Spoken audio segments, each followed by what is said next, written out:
అందరికీ నమస్కారం. రానున్న ఏరువాక పౌర్ణమి విశేషాలను ఈరోజు మనం తెలుసుకుందాం. ప్రతి ఏటా జ్యేష్ఠ శుద్ధ పౌర్ణమి రోజును మనం ఏరువాక పౌర్ణమిగా జరుపుకోవడం సాంప్రదాయంగా వస్తోంది.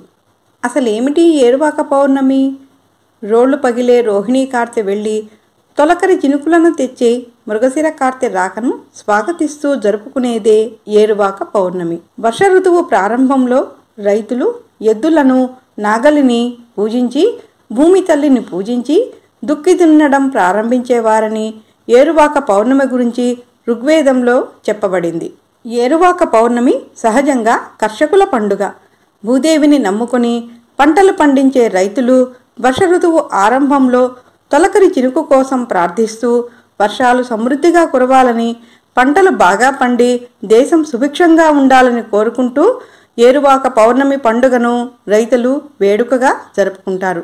ఈ రోజున మట్టిని నమ్మి కష్టించి పనిచేసే రైతులు భూమి పట్ల, సమస్త ప్రకృతి పట్ల తన భక్తి ప్రపత్తులు చాటుకుంటూ ఉదయాన్నే ఎడ్లను కడిగి వాటి కొమ్ములకు రంగులు పూసి రకరకాల గజ్జెలు, గంటలు, పూసల దండలతో, పూల దండలతో ఎద్దులను సర్వాంగ సుందరంగా అలంకరించి పొంగలి ప్రసాదాలతో, మంగళ వాయిద్యాలతో పొలాలకి ఊరేగింపుగా వెళ్ళి అంగరంగ వైభవంగా పొలం దున్నడం ప్రారంభిస్తారు. భూమి తల్లి గుండెల్లో నాగలిని గుచ్చడంతో భూమాతకు బాధ కలిగిస్తున్నందుకు భూమాతను క్షమించమని వేడుకుంటూ ఆమెకి నమస్కరిస్తూ దుక్కి దున్నడాన్ని ప్రారంభిస్తారు. అదే రోజు సాయంత్రం గ్రామంలో ఊరి ముంగిట గోగునారతో చేసిన తోరణాలను కడుతారు. ఈ తోరణాల మధ్యలో అక్కడక్కడ జిలేబీలు, గారెలు, కరెన్సీ కాగితాలను కూడా ఎత్తులో కడతారు.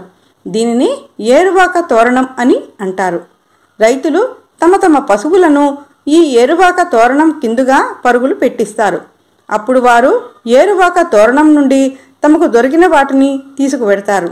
దీనిని వారు అత్యంత పవిత్రంగా భావించి తమ పొలాల్లో ధాన్యాగారంలో దాచి ఉంచుతారు. అలా చేయడం వలన పంటలు సమృద్ధిగా పండి కరువు ఉండదని రైతుల విశ్వాసం. యూరప్ వంటి విదేశాలలో కూడా మేపాన్ అనే పేరుతో ఈ ఏరువాక పున్నమి పండుగను జరుపుకుంటారు. మానవ జీవితమే ప్రకృతి ప్రసాదం. ప్రకృతి మీద ఆధారపడి జీవించే మానవుడు ప్రకృతిని రక్షించాలి. వర్షాలు కురవడం కోసం చెట్లను పెంచాలి. ప్రకృతి ఆగ్రహిస్తే ప్రళయం తప్పదు. కరువు కాటకాలతో ప్రజలు అల్లాడిపోతారు. అందుకే ప్రకృతిని పరిరక్షించుకోవడం మన బాధ్యత. ప్రకృతిని మనం రక్షిస్తే ఆ ప్రకృతి మనల్ని కాపాడుతుంది. చివరగా ఈ ఏడాది వర్షాలు బాగా కురవాలని, పంటలు బాగా పండాలని, దేశం సుభిక్షంగా ఉండాలని కోరుకుంటూ అందరం రానున్న ఏరువాక పౌర్ణమి రోజును ఆనందంగా జరుపుకుందాం.